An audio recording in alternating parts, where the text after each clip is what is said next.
Hi everyone, this is Angela Ochu-Baiye, and you're listening to or you're watching Across Borders. Finally, right? It's been a while since we went live on Across Borders, but today I am really excited that I'm going to be having a fantastic conversation with two guests who are already in the studio right now, waiting for me to bring them live. So today I'm going to be talking about how COVID-19 has actually changed our perspective about life. And my guests in the studio, or my two guests in the studio, I've got Igbanam Ogbunuijah, and he is a poet, a person, and a programmer. I'm going to be bringing him up right now. Hi, Igbanam. It's good to have you here. Thank you. Hi guys, Hi, how are you doing? I am good. I am awesome, enjoying the sun outside. So yeah, Oh, are you outside? Because I am outside. no, I'm inside, but I have a window that shows me the sun. It's outside. The window. Yeah. Awesome, fantastic. And I also have another guest that I'm bringing on board, and she's Christy Asala. She's a social entrepreneur and the national coordinator of White Ribbon Alliance Nigeria, and that is Christy. Hi, Christy. How are you doing? I'm great. Hi. Okay. Hi. I was thinking I lost you there, but yeah, we're here together now. Okay. So we're going to be talking about how COVID-19 in general has changed our perspective about life. But I guess the first question I'd like to ask is, you know, what was your general perspective about life pre COVID-19? And I'll start first with Igbanam. And of course, Christy, you can always, get in there and it's a chat. We're having a private, a friendly chat. So I'll start first with Igbanam. Igbanam, what was your general perspective about life before pre-COVID? Or, yeah, pre-COVID. Yeah. So pre COVID-19, life was, there's the usual back and forth. A lot of things were flying around, and I'm making my judgment from like what I saw out there in social media, what I saw out there in the news. Um, there was a lot of things people cared about, and a lot of plans, a lot of plans Mhm. to get things done. We, I personally had many plans for 2020.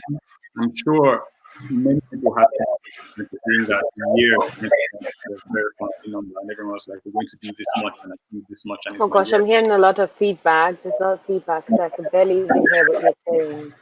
Okay, can you hear me Ah, now? I can hear some background noise too. yeah, background noise coming from somewhere. Okay.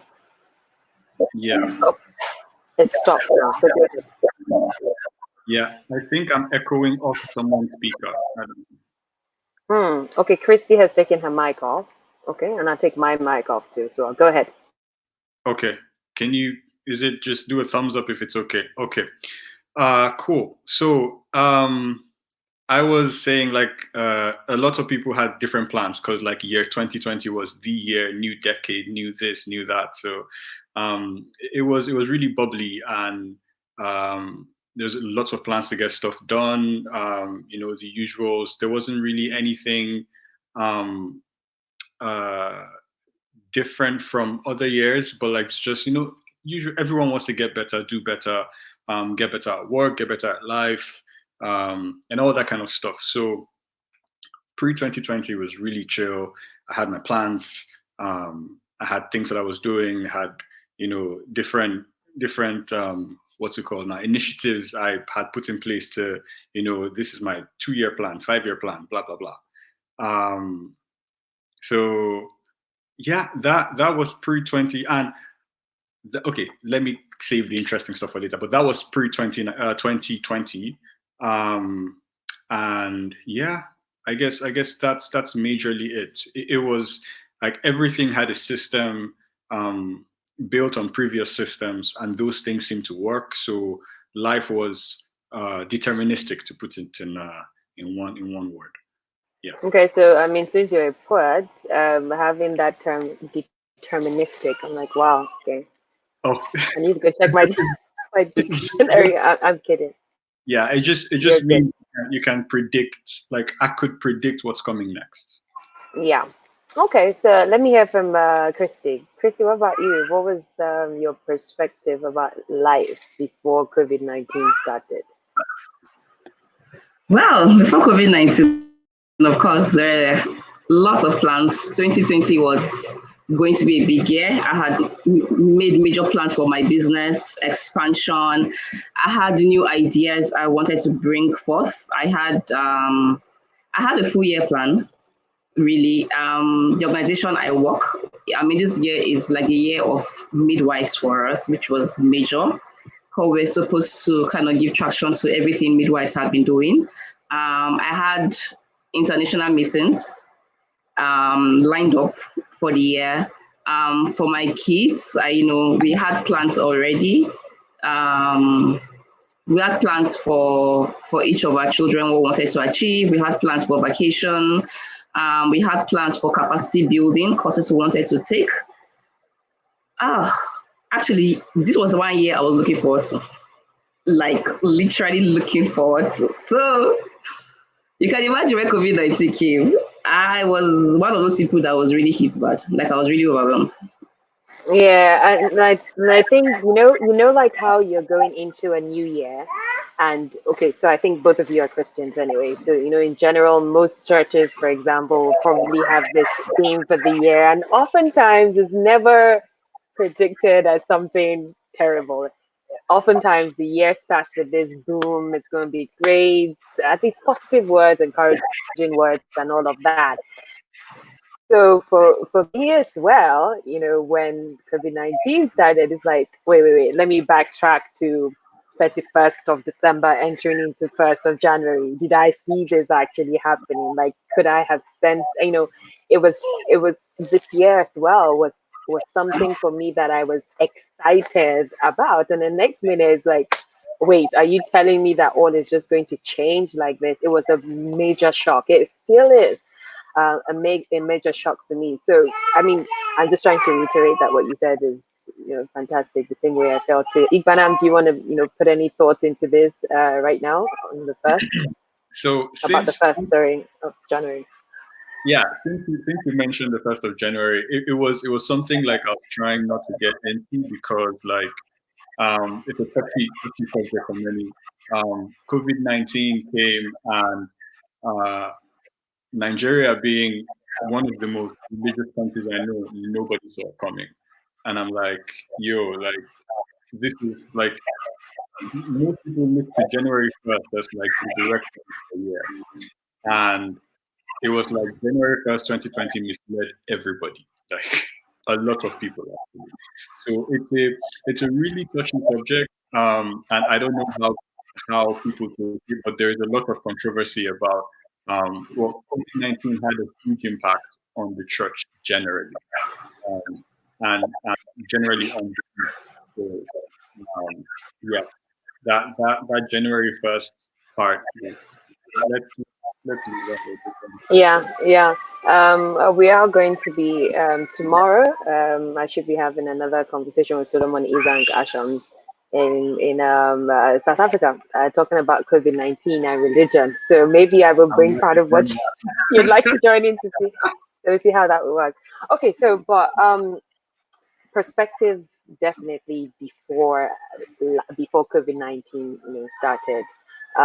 We just talked about it right now, but what would you say, for example, has changed per se about your view? If you could just, I mean, there's several things that COVID-19 has messed up our lives on, but what would you, if you want to pick one or two things that you'd like to focus on right now, to tell me about what has changed about your views regarding life. Remember, we're talking about life, how our perspective has changed right now. So, if you could talk about one or two things that may have changed regarding your views of life. So, maybe we'll go to Christy. Christy, let's hear you.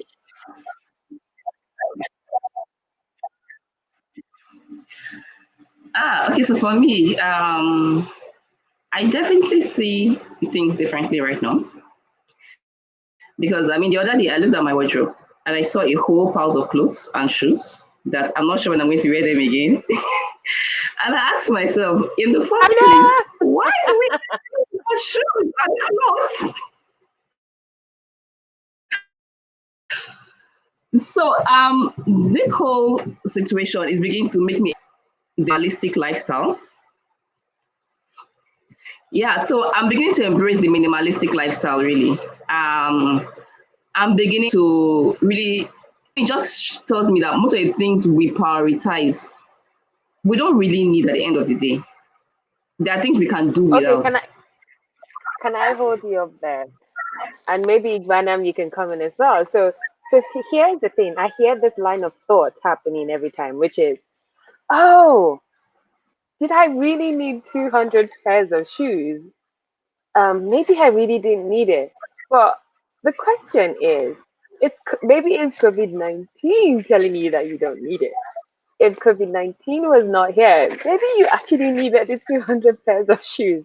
Look at it in a different manner. It's do you think if it was another disease, for example, that came in, or something else, let's say it was an earthquake or I don't know, a flood of some sort, God forbid. Let's say that a natural disaster happened. Would we now say, do you know what? I'm not sure I need 200 pairs of shoes. I'm not saying you have 200 pairs. I'm just saying that. Do you feel like you actually really need the shoes, but you're just telling yourself right now that you don't need the shoes? Nah, I don't think I need them. So Okay. I've been researching on the minimalistic lifestyle and I'm beginning to really embrace it. And I mean, for me, one of the key things this situation have made me do is to basically pick up my essentials. What do I really need? So basically, having to save even my files in cloud. So I can basically move lights and don't have to carry every take a lot. Um, it basically shows me the very important things like spending time with my children, um, like making me having to see things differently. Why do I even have to go out for a meeting when I can achieve it online and still have the same results? I've had to rework my year work plan and see things I could do virtually. And I realized there were a lot of them I could do virtually and still achieve the results. I've had to come up with different strategies that I would naturally have traveled and hold a workshop, but I've done these things online and I achieved good results. So yes, it's making me to see life very, very differently, and of course appreciate the digital space more. And of course, I've had to also explore different options of having to do my work. So I don't think for me life will be the same thing after this as it used to be really, because for me this is probably an easier option. I can keep an eye on my kids, which is very important for me, having to keep an eye on my kids. And I'm able to also evaluate their developmental space better. I'm able to coach them better. And even it's okay, I didn't even realize you really could not do this. I thought you were good at it. So in a way, yes, we keep to see things differently. At first, it was really stressful, but right now, I think we've been able to build structure around the way we work to some extent. Actually, it's still a work in progress with that. So for me, definitely, life is different, and I think it's going to be different for me even after this. Okay, makes perfect sense. I mean, I put out some of the things that you mentioned here, and Ivanam, let's hear your thoughts regarding what Christy said or something totally different. Yeah, absolutely. I would echo everything Christy said. I think before COVID-19, everybody lived life in abundance, so we assumed that the resources in on Earth is infinite, and we just continued living like get amass more, and we have this much to use. We may as well just be creative with what we want to build as opposed to how we want to build what we want to build. And then COVID-19 hit, and everybody is realizing that all this stuff I don't need. Now I am on the other side of the shoes discussion where I just like when she was talking about the shoes, I realized I've had one running shoe for 5 years. They have begged me to take the shoe, like they have begged me to kill the shoe. And I'm like, well, the shoe is not complaining. So it's still there. So my view on the like getting stuff, people have often said, oh, you don't get new stuff. I'm like, I don't really need it. So that didn't change much for me. But what changed was the general view. Like I call COVID-19 the great equalizer because for once in the entire world we had one thing, one metric that we could like measure everyone's efficiency by. Whether you were a government, a business, or a personal household, there was one metric that we could measure everybody by. So post COVID-19, I've seen that people are trying to get more efficient, which is really good. But then another like that's Christie's point, and I completely agree with that. Um, Post COVID-19 also seen a side of the human that is not is more despicable in a sense, because I've seen people use COVID-19 to politicize some stuff. I've seen people use COVID-19 to further personal gain and all that stuff, and I don't like that because it's a general peril. Everybody has, like, the whole world is suffering from this virus, but people see this as this is my opportunity to make XYZ amount of money. For example, some in some countries out there in the West, people lost their jobs. Well, most countries everywhere, people lost their jobs, but rent is still something that you have to pay regardless of if you lose your job. Right? There's some other things you have to do, and but it's not that the landlords aren't going to suffer from these things. Everyone has it, so there's the good and the bad. The good is we are generally being more efficient. I've seen businesses close down to go online. Um, Friends who would usually meet every day are now having, like me and my friends, we have weekly Zoom meetings, right? We meet online and we chat about businesses and all that stuff. So there's that efficient side of things, but there's also the part where COVID-19 is there and people are using COVID-19 as, and this is something that has been happening, right? It has been happening before now, but because we lived in a time of plenty, quote unquote, we didn't really see it as something that we should take, like, fix. We just thought, okay, fine, people can do that. We don't care. We'll do it. Like, as long as we're in our lane and they're in their lane, it's fine. But COVID-19 has shown us that what we thought was plenty is actually restricted, right? So now everybody must try and be conscientious of their other and all that. So efficiency, but then Okay. I would feel like you something. So I feel you on the efficiency side, but I think I'd like to hit on two things you mentioned. One, of course, being whether or not we, or the question more of are we actually as efficient, or are you more efficient based on your own general structure of doing things? So, meaning, for example, if you got a business that was already running in a certain manner before COVID-19 came, and now COVID comes in, and you're like, let me think about a more efficient way to go about it. Not not necessarily from scratch, but something you've already been doing before. It's just that now you just upgraded, which would just be common sense, as opposed to, oh, I didn't actually think about this before. And why I'm saying this is because I feel that when we're talking about businesses going online and everything right now, what about other businesses that did not have the capacity of going online before? I mean, you um, are a programmer, so of course you're always on the computer.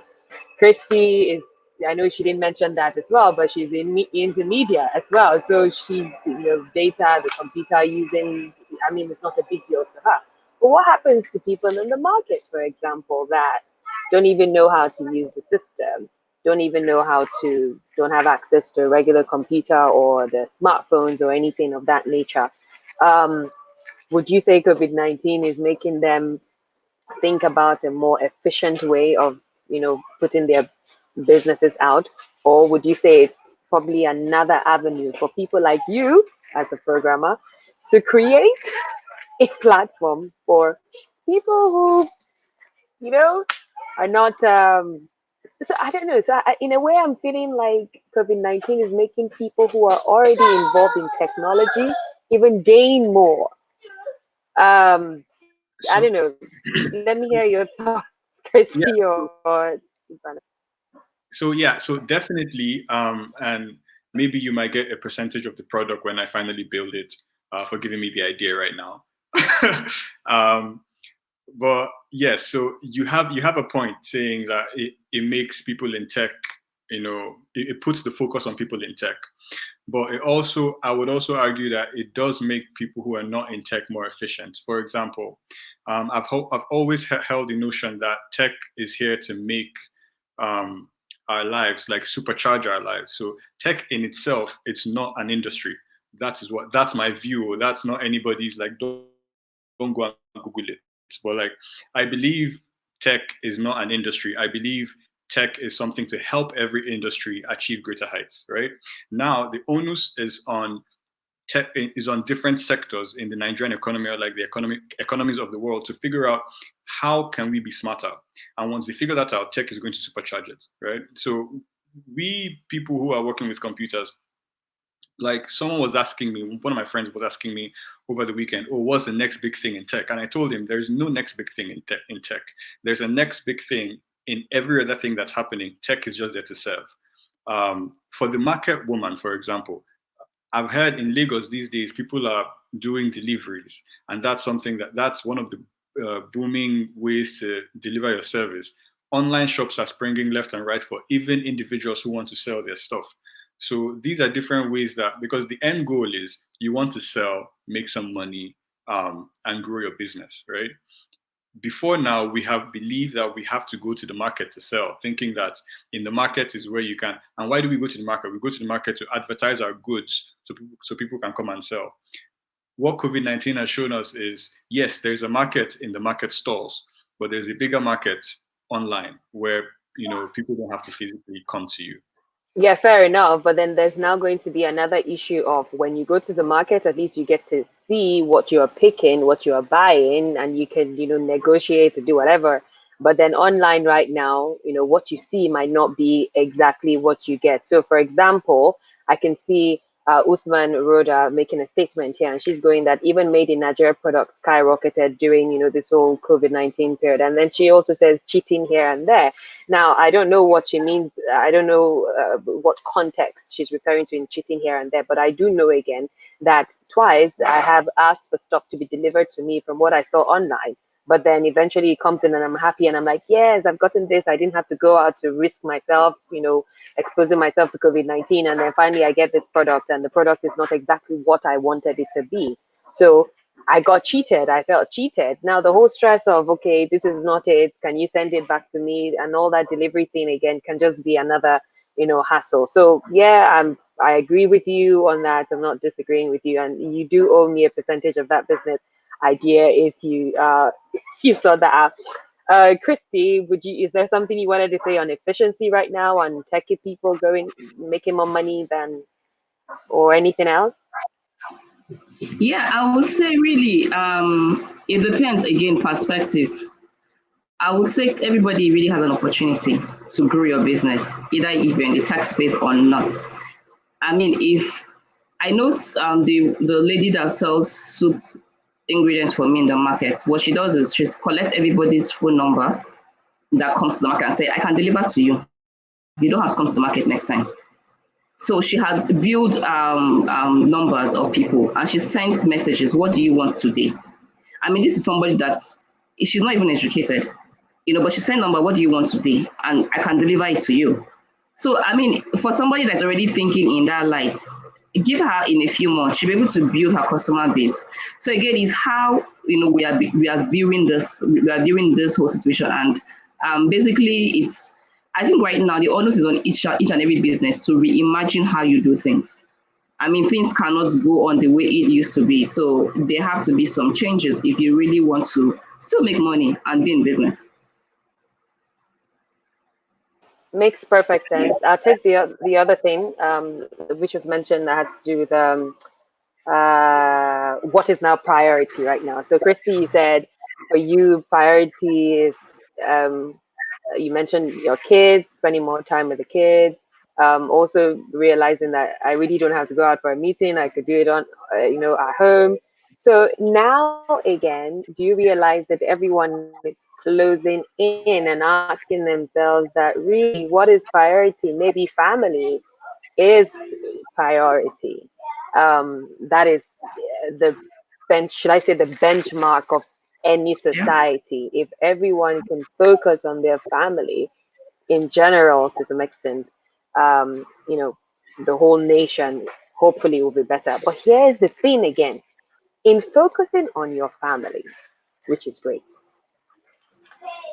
doesn't it still also depend on you being, gosh, I don't want to use this word, a good product? Meaning, if you are a good product and you're focusing on your family, you're going to pass on the good product to your family. But if you are a bad product, and when I say bad product, gosh, maybe I shouldn't have used that. But there are certain things that we are not good at or great at as a human being. We don't have the skills, and that's why we send our kids to school so the teachers can teach them. But now, if everyone is saying, you know what, let's focus on family, I'll teach my children, I give them, homeschooling, I can assure you that there are certain kids that will be like, please, my teacher should come back because my mom will just keep slapping me. Why don't you understand everything? So, yes, while I understand the focus on family, um, is that priority for you because of something specific to you, and or you think in general it should be priority to everyone, which is family, right? So that's on one hand. But Igbanam needs to go in the next 2 minutes, because he's just staying with us for 30 minutes. He's going in next to me, so I'd like for him to respond to that and give his final words before I get back again to you, Christy, right? Okay, Igbanam, go ahead. Cool, thanks. So the focus on family, I think, is something that everybody should do because, and I might leave you with a note that we have to expand later in a different talk. But yeah, the family as a unit has been over time mostly disregarded because people have been trying to make it right, and COVID-19 has shown that look, this is what you should take care of. Like it is when there is life that you can make it, as opposed to everybody trying to make something. So I think that's good. Um, but then the focus on family would also take us back to, remember back in the day when a family was known for XYZ, and if you wanted to get the best blacksmiths, go to this person. If you wanted to get it, these days sons do not know what their fathers are good at because they're trying to do something from somewhere else. So I think in a sense it's good that, okay, fine, families can coagulate and learn from themselves. And then and that can be extrapolated into a lot of other stuff. But one thing I wanted to say before I leave is the effects of COVID-19 aren't new. So COVID-19 is a novel virus. I read the pathogenesis. It looked very cool in the sense that the virus itself, the way it's built, is cool. But the effects of COVID-19 is not new. We've had these kind of things happen in Nigeria before. Economically, globally, we've had these kind of things happen. What are the parallels that we're drawing between now and then? For example, what are we doing different? From what I've seen, we're doing things almost the same. Lockdown, rolled out, like, and then phase out the lockdown, and numbers spike again, and then lockdown again because there's going to be a second lockdown. Um, but the thing is, we haven't learned, right? Which is my biggest worry. COVID-19 is showing me that the world is going in a cycle that hasn't really changed. But I do like that people are refocusing on family. My fear is that we'll focus on family right now. Once COVID-19 is done, we go do something else. So yeah. And you have to go. Yeah. Yeah, I know you have to go. I wanted to hold you up on that, but I'm sure Christy and I will continue based on the thought that you've given. But thank you very much, Igbanam. God bless you. And I think, yeah, I can take you out now. Thank you very much, Igbanam.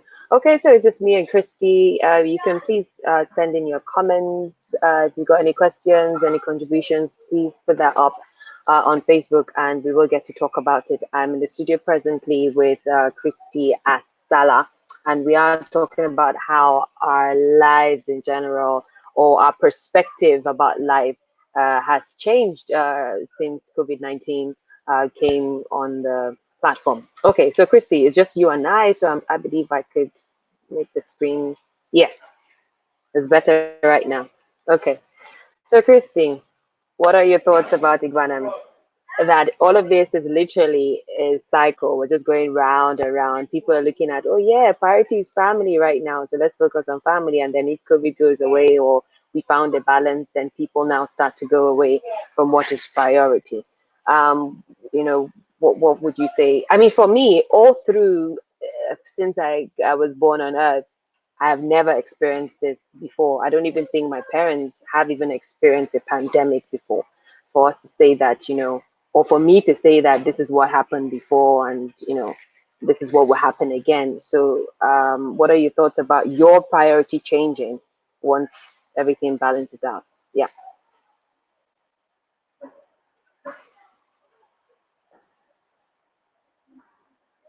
Christy. Yeah, Okay. as I said earlier, for me right now, I am focusing on the importance of family. Mm, And at the end of the day, for me, I always believe family. It's a gift really given to us by God. So to nurture, right? And I believe this is really giving me that opportunity to do something mm, I've always loved to do. I've had to spend time having to teach my kids, or basically having to even focus on what is their area of strength and what do they love yeah. to do, which I didn't have, I mean, that much luxury of time, initially to do. I noticed my son really loves being with me in the kitchen, and he wakes up in the morning and Which asks, "So which what are we making?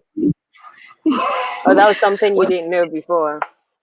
what are we making today?" Okay, so we watch a video on YouTube, and he's like, "Okay, no, mommy, they didn't put this. They put this after this," and I'm like, "Oh, he actually got that." And so I kind of try to engage him in the areas I think he likes. So I think really it's the for me the whole idea is not just okay. So because we're in a lockdown, we're doing this, and then it goes off. I think for us, it's we're supposed to learn a lesson and stick to it, right? So at the end of the day, what are you picking away from this? Yeah. How do you want this to affect your life going forward? For me, I think Mm, that's the priority. So I mean, okay. if you just go back to how things used to be before, really, at the end of the day, okay. But for me, I think we all go through situations to learn a lesson and to make us better, to build us up. And as a society, I really believe and think if we really can pick up some life lessons, hopefully, for me, I'm always like, I really pray this will change our health system. Yeah. I've been advocating for various healthcare needs in Nigeria for a while, and for me, I think this just bring focus to all the things we've been advocating for. We've been Yeah. advocating for wash, we're advocating for mental health, we're advocating for improved PHC systems. But I mean, all these things seem to be falling on deaf ears. For me right now, I pray that this will really make the policymakers refocus and rethink strengthening health system in Nigeria. If that is not Mm, happening, then I think we've lost an opportunity yeah. to do things. Yeah, I agree. I think two sectors that really need everyone to focus on: the educational sector and also health. And I think these two areas are areas that COVID-19 has really hit, big time. And if we do not learn the lessons from it clearly, just like what you said, then it's just like we've wasted a whole lot of time. Okay, so I mean, you've talked to me about family being priority right now for you, living a minimalistic lifestyle. Probably also asking yourself, okay, did I really need this before? Did I need that before? Even right now, I interestingly, let's go back to the shoes. Since it's just me and you right now, when I was gone, let's go back to the shoes and clothes. I think it was 2 days ago. I asked myself the same question, and I said, "Wait, weddings are off." Well, I hardly went for weddings anyway. I was never a wedding person. Yeah, but I think you are a wedding person. You go for weddings. I never. Yeah, I don't really like going for weddings. Um, but for me, it's like, okay. meetings, a lot of meetings I would have to attend, conferences as well, and maybe going to church, for example, on Sundays. Because I would always say to myself that if I can't wear an outfit to church, then I can't wear it anywhere else. So for me, church was the standard of what I Yes. would wear. Now the issue is, church is out. Do you get it? So what do I need all of those clothes for? I think it was that Tara Faladirte a few days ago. She made a post on Instagram and she was saying, I think she was saying something about having a meeting, that she went for a meeting and she's all dressed up. So I thought, oh, she actually went out. So the next minute I saw that the meeting was a Zoom meeting and she dressed up for that, which is, I was like, oh, okay, yeah, maybe, we could dress up for our Zoom meetings. Another time, I thought about the possibility of maybe just wearing my shoes and walking down the street, and it's like, I just want to wear my shoes right now. But does this now mean that stores that sell this kind of clothes, that's it? That they're out of business? Does this now mean that all of these shoes and everything that we have, we're just going to keep it there, or we're just going to pack it and give it out to somebody? If we give it out to the person, do they even get to use it since they're all in the same situation as we are? What are you going to do right now with all of those items that you have? Are you going to burn them? Are you just going to keep them? Or would you, look at it as a reminder of how you used to be and how you're no longer the same way? Yeah. What are your plans for your shoes and your clothes? All right. So what I'm planning, which I'm already doing, is actually packaging the clothes and picking out who to give them to. There Okay. are people I think this person will like this clothes. This shoe will fit this person. Okay. And I am packaging that and I'm doing that.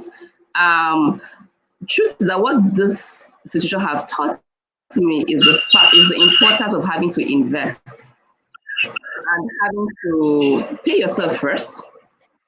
So right now, I think I'm kind of going back and reawakening all the business and financial part of me.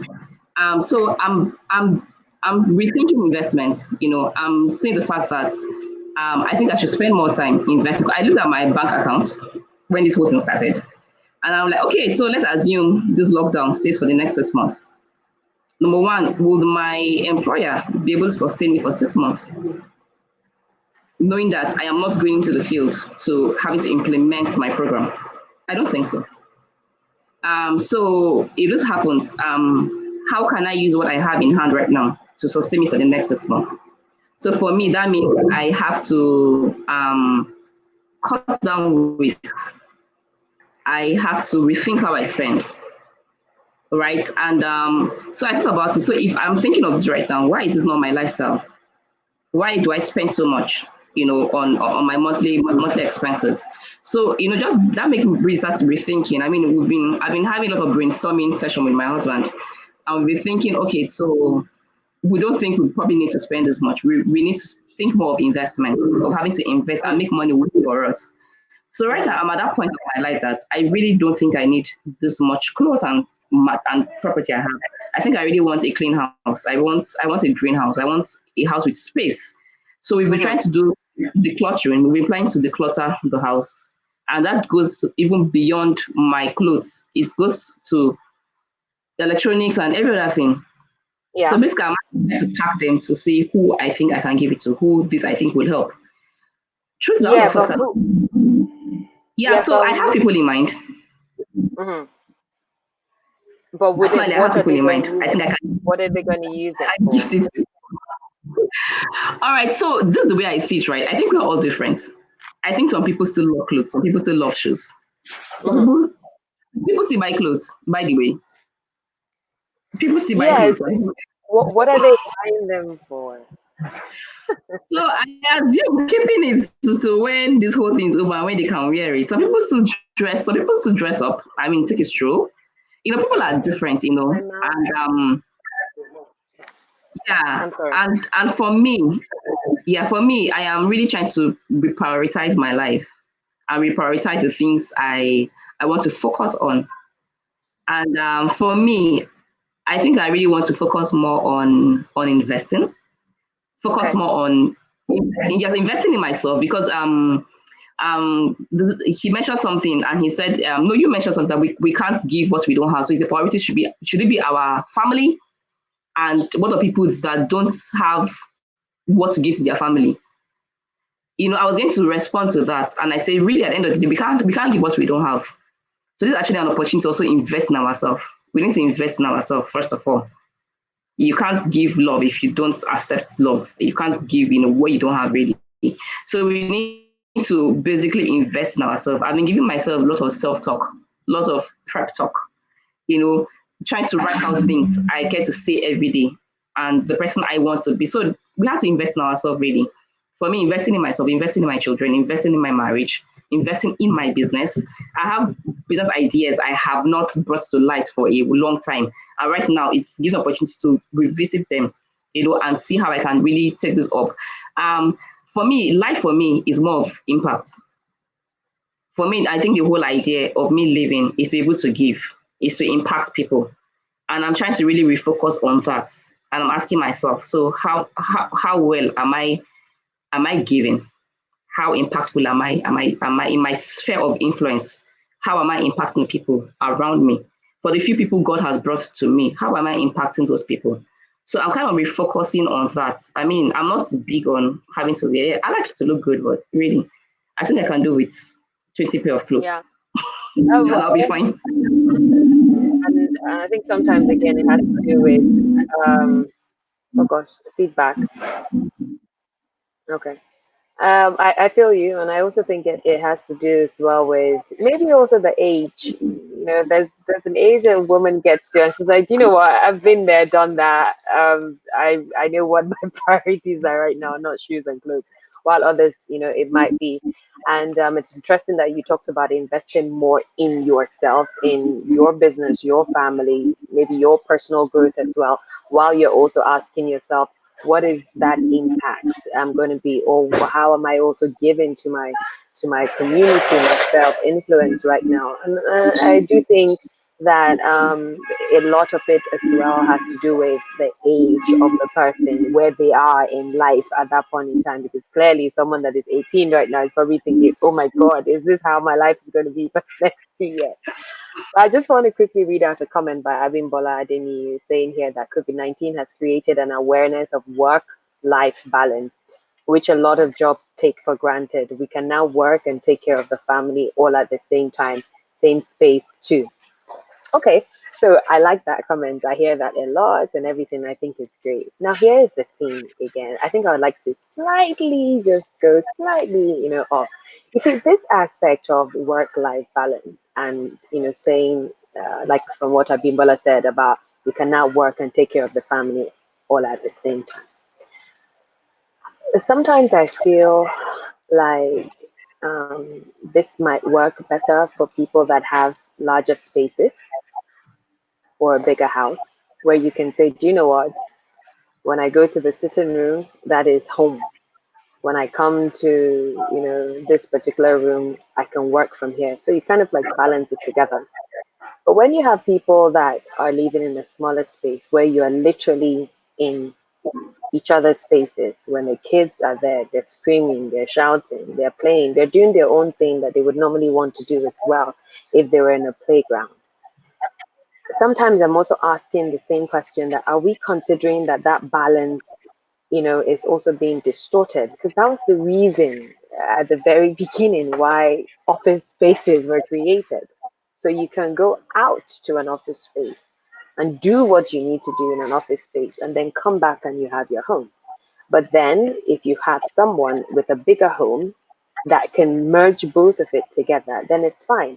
But imagine someone in a tighter home. Now, we know, for example, that gender-based violence has definitely gone up recently.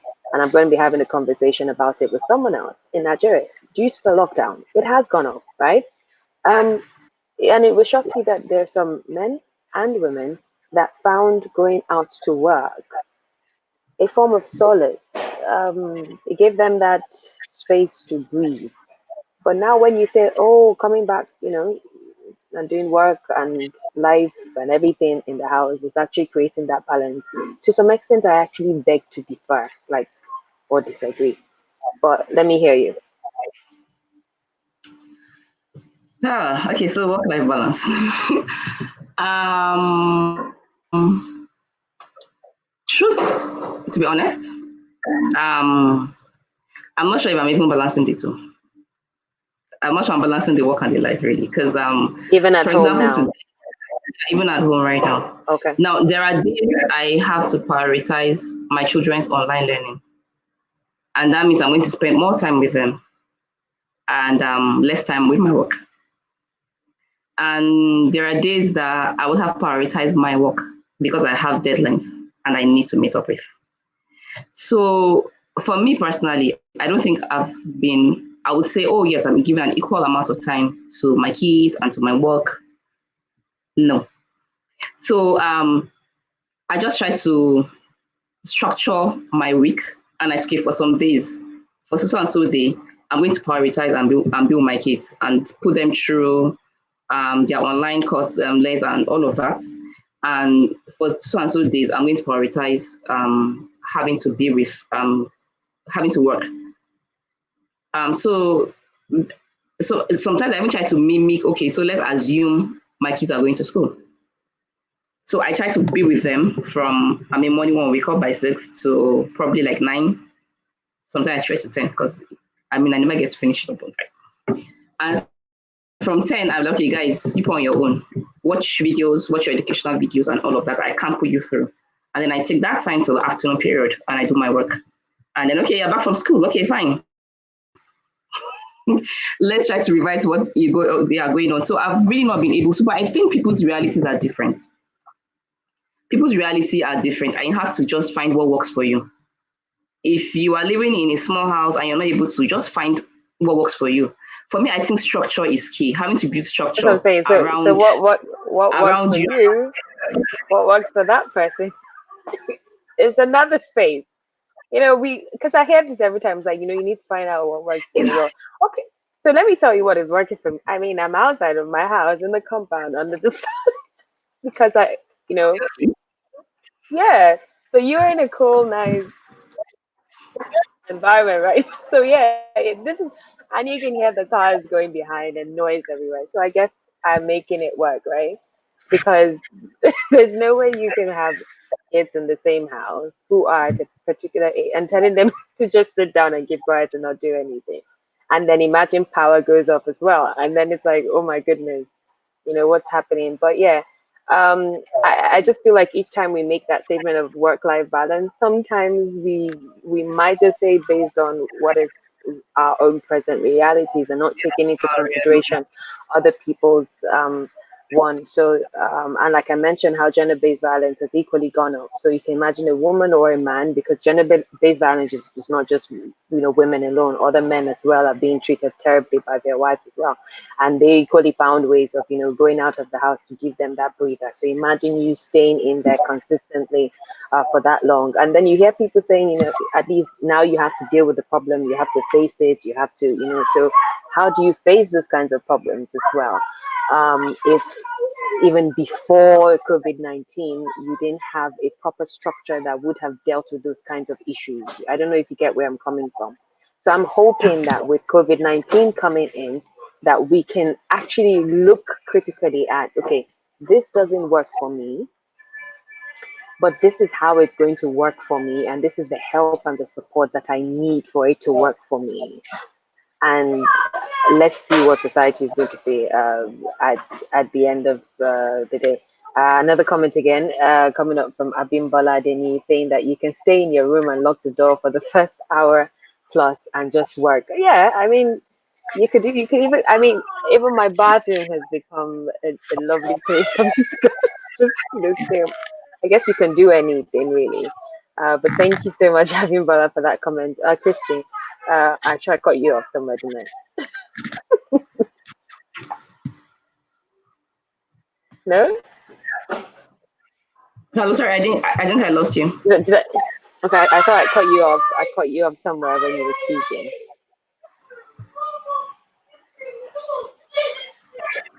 Did I cut you off? Were you trying to say something? I think I lost you. I lost the last statement you made. Oh, okay. Okay, that's fine. I thought I cut you off. Well, the time is 3:51, and we have exactly 9 minutes before we end this, just to keep it like within 1 hour. For those of you joining on Facebook, thank you very much.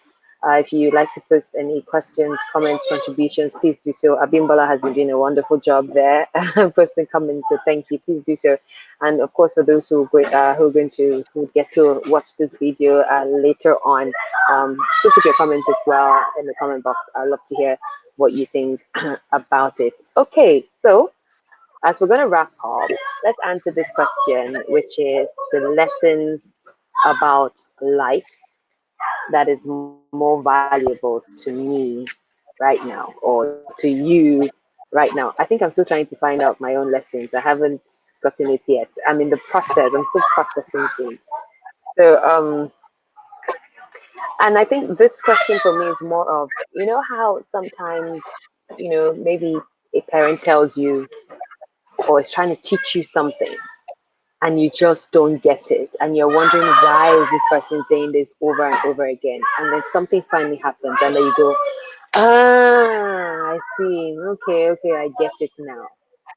Is there anything of that nature that was, that suddenly you're like, wow, that lesson is more valuable to me right now, post COVID or within COVID? Hmm. Is there any lesson like that? I can't think of any off my head right now, but I think one of the most valuable um, lesson for me is try not to push things too far, right? Just so like there are a lot of things I was working on and planning, before this whole thing started, and I mean right now it's okay. So what happens? Yeah, those things, but I mean, for me, it's to just take every day as just take one day at a time. At some point, I was really so overwhelmed. I had a lot to do, and having to take care of my kids and the house, and it was just too much. So I got really overwhelmed. I think I was almost having anxiety, really, you know, and one day I told myself, okay, all right, fine, fine.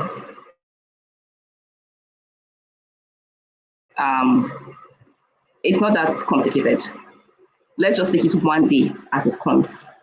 If I mean, I try to just take it one day as it. I try not to do so much. I try not to be the superwoman. You know, I mean, sorry, the The house is not superwoman. kept. Somehow tomorrow, Okay, deal with it. tomorrow we'll get at it. I was not able to do this assignment today. I'll try harder tomorrow.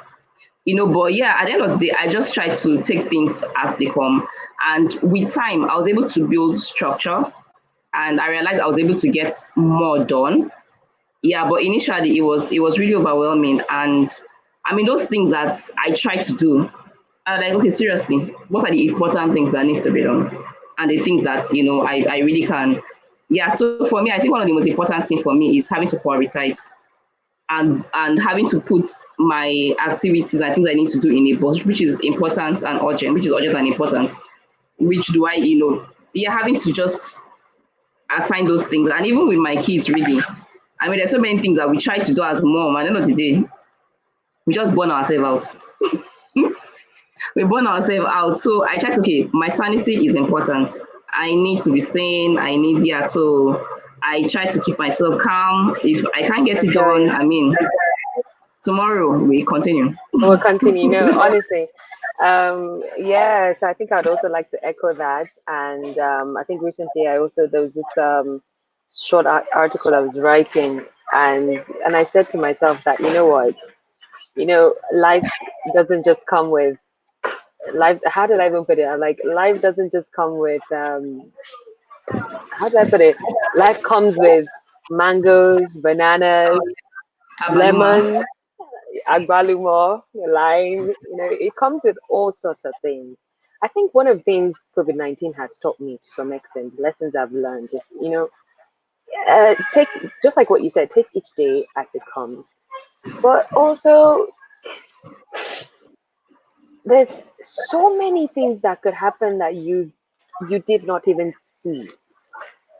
And when it hits you, the question is, what is that thing that is going to hold you strong or keep you sane or make you stable during the times you have lemons being thrown at you or even lime being thrown at you or limestone, whatever you want to say, anything that is just not nice or palatable, being thrown at you. So taking each day as it comes, definitely, and also learning to forgive ourselves. I think sometimes we put so much pressure on ourselves, like we need to be Superwoman, Superman, and Spider Man at the same time, and also what's the other? Give me the other superheroes. Batman. We want to do everything at the exactly Captain America, and then we burn out, and then we start to look down at ourselves or feel like, oh, we've disappointed ourselves, well, that's because we've put up all that pressure. And I always say, who sent you? It's like, no one sent you to do this. So can you take a chill pill, calm down a bit, and see how, yeah, you can just look at what is priority, which, like you said, family. It's and it is the bedrock of every society. Actually, it is the bedrock of every society, the family. So it is 3:58 p.m. and I can already see that you're being hinted to move into another. This is work now. You're moving towards the family, the work Yeah. lifestyle. So that's fine. But thank you so much, Christy. Is there any final words you'd like to say, or you're good? Yeah. So I mean, I see that post going around. You have to try to do an online course, build on yourself, yeah, and all that, which is fantastic, really. I believe in learning. I believe I believe one of the strength of growth, one of the pillar of growth is learn and continuous learning. I mean, you have to read a book, try to do courses and all of that. But also take time to really know yourself, to evaluate yourself. Um, yeah, I think one thing that really worked for me this period is to really evaluate myself, to take it easy and listen to that inner voice and ask myself what I've been doing right, what I need to improve on, and rest really. I think one key thing I've learned this period is the importance of having to rest. Take nutrition, really important, diets, having to explore those things that make me happy. So I've been trying to, yeah, basically be a happy person, a happier person, really. And so basically, I have to listen to myself, meditate, exercise. But again, if I can't do it, yeah. So I have Take a my chill target. So pill. at the end of the day, exactly. So really, just try to discover yourself. Really, at the end of the day, try to discover yourself and don't push it. Don't push it if you can. If you can, that'd be fantastic, really. It would be great if you can. Yeah, but I mean, if you can't, again, it's try to discover yourself and really don't push yourself too much. Excellent. Okay. Thank you, Christy. God bless you. And to at least we made this work, right? So I'm really happy about this. Thank you for joining me. And of course, the Igbanam who left, Igbanam was with us as well, but he had to go back to his work balance. Uh, and I appreciate you being here with me. Thank you. So I am going to let you go at this moment and just give my final words. So have a good one. Bye. Bye. Okay, guys. I know you're still watching on Facebook. Thank you. I can see you still there. Thank you. I appreciate you. Across borders is something that I had already um, gave a, at least we promoted it roughly about a month ago. But somehow we've been having different issues with, it started off with Zoom and eventually now we're on StreamYard, and I'm hoping that this would, would fly and, will work. Tomorrow, I'm going to be having another conversation with Solomon Isaac Ashams, all the way from South Africa, and we're going to be talking about religion and COVID-19, and that would be by 3 p.m. Nigerian time, and I think 4 p.m. in South Africa. So please join me live as well, and put in your comments, your contributions for us to also have, a richer and a fuller and a full discussion. Sorry, or a better discussion, right? So remember that across borders is, a conversation across borders. Yes, across different borders within Nigeria, outside of the country. We're having different guests everywhere. The reason why we do not have a set time for it is because of the time difference of all the guests that are coming in. So we stick with the time that works for that guest, and whoever is live on Facebook will be the present live audience at that point in time. But we are going to save this on Facebook, so for you to get to watch later on and share as well. But thank you very much. I do appreciate you, and let's see how we can continue having great and amazing conversations. My name is Angela Ochu-Baiye, and God bless you. Bye.